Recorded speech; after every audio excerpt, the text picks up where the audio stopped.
What's up, YouTube? Got back from the run, did well. This little 540, it screams. It really screams. It's got to be close to, I don't know, 60,000 RPM. And these are damn good ESCs. I think these are the ones, the 80 and the 120s, that's the ones that come in like the JLB and the Bisons and all that stuff. They use this, they just have a different color, but they just buy the OC Days. And this thing works great. It doesn't get hot. It's got 3 large capacitors on it.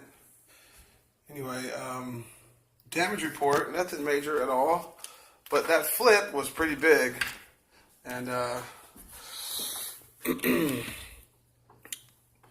broke right here, if you can see. So they make these plates, you can get them, they're $4.99, and you get the front and the rear.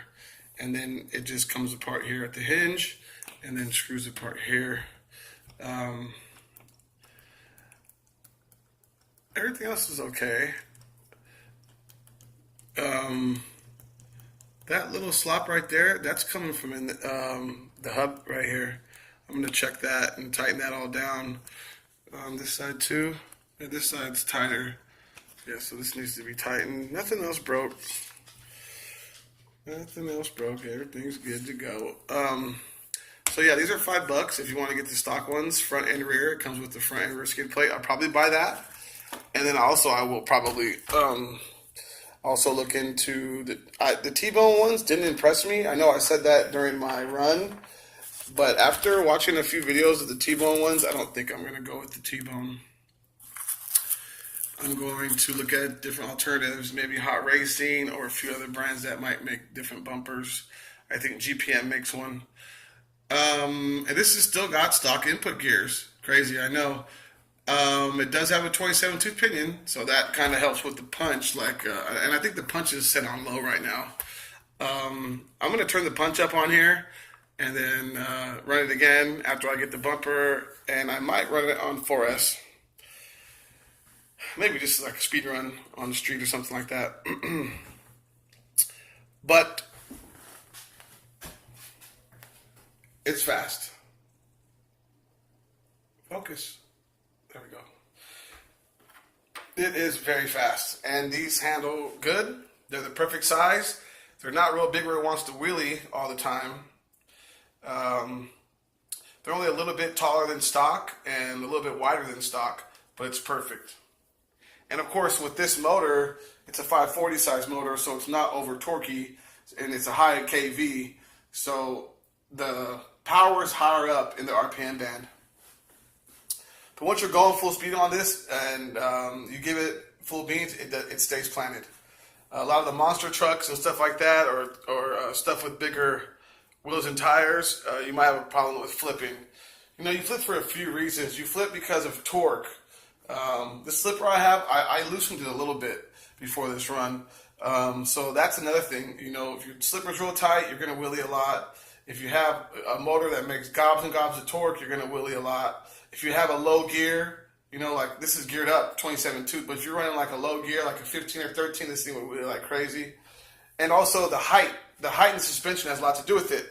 So rigs that are lower down, they don't tend to wheelie as much as rigs that are sitting up high, like a 4x4 monster truck. Another thing that happens is with short course trucks is the body.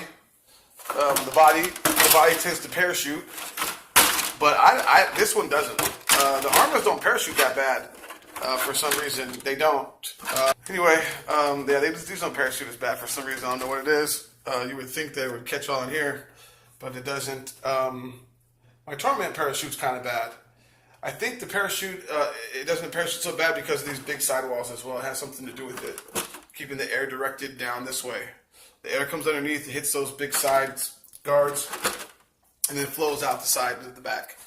So, and the Torment, if you know, it's a real narrow chassis, and so the air it's got a lot of body and a narrow chassis, and so it parachutes a little bit. But I've recently drill holes and relief cuts and stuff like that, and on the front here and in the back there on the Torment, the Monster T, and we'll get it out here soon.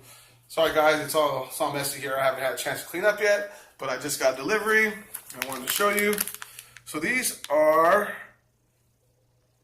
the cooling fan unit kits right here. The cooling fan unit, it's a kit. It's like a bracket and a fan, and look, there's a little parch tree in there. And you kind of build this little bracket, and this fits the TBL02S. And if you run 13.5 or 10.5 or even a hot brushed, you might go into thermal shutdown after 3 to 6 minutes or so. This, it should keep it cool to the point that it doesn't go into thermal anymore, at least with a 13.5. And because I'm geared up, so 13.5 geared up, I think I'm on a 28 tooth pinion. So, but I only run 2S, and that's why I'm geared up that high, so I can still get some really decent speeds on my 13.5 motor and the Tamiya TBL02S ESC. But yeah, geared up that high, you're going to have thermal problems with that ESC. If you ran a 17 or 15 tooth pinion, you probably would be fine. But since I run such an aggressive gearing, I need this. And so these are around $14, $15 plus shipping, unless you can find free shipping. So this cost me almost $20 for a fan. $20 for like a 75-cent fan right here. That's funny. I have a bunch of these fans already, and this is probably a really good fan, though. It's, to me, it has quality stuff. But it's the bracket that you need. You need this parch tree and this bracket in order to mount the fan, or in order to mount the fan cleanly. I mean, you could zip tie a fan on there, or you could do a bunch of crazy stuff to get a fan on there. You could do a bunch of crazy things to get your fan on there, but it would really look like shit. And if you know that ESC, the TBLE02S, the heat sink is kind of small and narrow. It's and that's why you need this. And then there's the mount right there, and then this mounts to this. Boom, boom, boom. It's really cool. Also, I got my drive shaft in for the TT01E. What I've been reading and what I've been hearing from people is that the stock shaft is only good for stock motors. They say don't really go past maybe a sport tuned with that stock shaft. And looking at that shaft, it's flimsy and it's just not very strong, and it's really, really thin. The TT02 shaft is twice as big, and the way it's designed, the way it's molded, is a lot stronger. It's made out of a really good material, and I haven't had any problems with it turning serious RPM. And there's no slipper on TT02B, and I still have not had any issue. Knock on wood, of course, but eventually I'll probably get an aluminum one for that as well, but it's not necessary. But I'm going to be running a 13-turn brushed motor in my man truck, and so that turns quite a bit of RPM. Not the torquiest motor, it's a 540 high RPM motor, but the RPM, I'm not worried about it breaking, but I'm worried about this thing vibrating, the stock one, vibrating and flexing and causing balance issues. So yeah, I went with this one because I wanted this color. The Tamiya stuff is all blue, and I wanted the red. Anyway, guys, RC Mart. Shout out to RC Mart. They're always good, fast, and cheap delivery. All right, guys. Another shot of the Red Senton on the lockup STs. Man, these are so grippy and good. It handles great. I'm going to do a little suspension tuning to compensate for the little bit bigger size wheels and tires. I'm going to probably buy the stock replacements for now, and then look into what kind of bumpers I want to run, or skid plates I want to run. These bumpers are fine, but the skid plate area where the bumper meets right here is the issue. Yeah, this bumper is fine. It's just these skid plate areas. I think the rear would be fine too. The way the skid plate's set up, that's fine. But here is the problem right here. It's this plate here, and then it stops at this hinge here with this screw that goes through. So it upgraded, maybe RPM or someone like that would make one for here. Got a little bit of rust showing up on these bolts here. There too.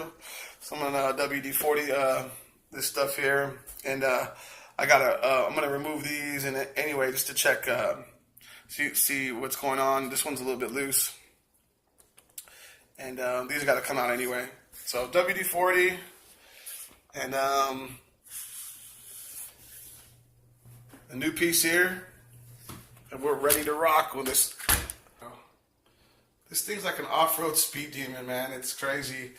As you know, I got these on bids, and so I think I got this one 100. I think it was 160, but he sent me $60 back. And then the other one I got for, I think, even less. I think I got that one for, I think 140. And that one was brand new, the blue one, brand new in the box, unopened, box damage. And so this cost me $100, and I got $50 wheels, $55 wheels and tires, $30 ESC, and a $20 motor. So pretty much $200 here, give or take a little bit more. Also this, but this is only like $5 for the shaft and this, and it comes with two different shafts for the granite and this, and then the supports are like $3 or $4. Yeah, it's like $10 for that as well. I'm thinking around $220. And then if you take these away, because I didn't need these, you know, that's another $55 off, $60 off. So I came up. Anyway, guys, peace.